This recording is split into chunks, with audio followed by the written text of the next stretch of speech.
Deputy Frank Sloup doesn't ask twice. When a suspicious vehicle turns up in a quiet Arizona parking lot, he doesn't just check it, he digs until something breaks.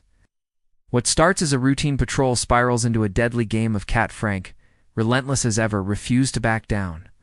The next twist came from the last place he expected. An internal affairs officer pulled Frank aside with a file.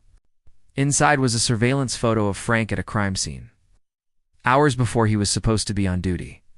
Someone was framing him. Was it a cartel trying to turn the tables? A mole inside the department? Or something far more personal? Frank Sloup wasn't just chasing criminals anymore. He was now part of a hunt. And this time, the badge couldn't protect him. And Mouse, revealing drug traffickers, hidden bunkers, and a chilling map that puts his own life in the crosshairs. In Pinal County, justice wears mirrored sunglasses, and Frank Sloup is the last man you want following your trail. Frank Sloup wasn't your average deputy. With a bald head, reflective shades, and an unforgiving stare, he patrolled the streets of Pinal County like it was a personal crusade. He had one motto, proudly printed across his cruiser's dashboard. And to Frank, that wasn't a suggestion, it was a warning. On the surface, Pinal County, Arizona, was a vast stretch of desert and farmland, with small towns scattered like islands. But underneath the dry earth and long highways was a growing wave of crime meth labs, human trafficking, cartel runners, and fugitives on the move.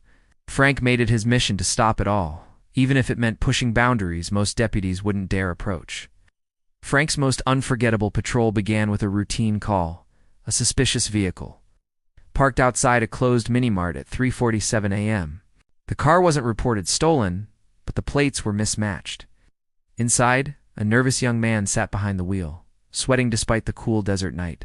As Frank investigated, he noticed something odd. The man's shoes were covered in red mud, but there hadn't been rain for weeks. Pinal County didn't have red soil. Instead of making an arrest, Frank quietly radioed dispatch for a canine unit.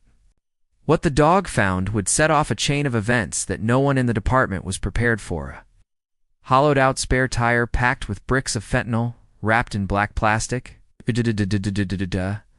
A routine stop had just uncovered a trafficking route buried in plain sight. But Frank didn't celebrate. He had a sinking feeling. Within 48 hours, that feeling was justified.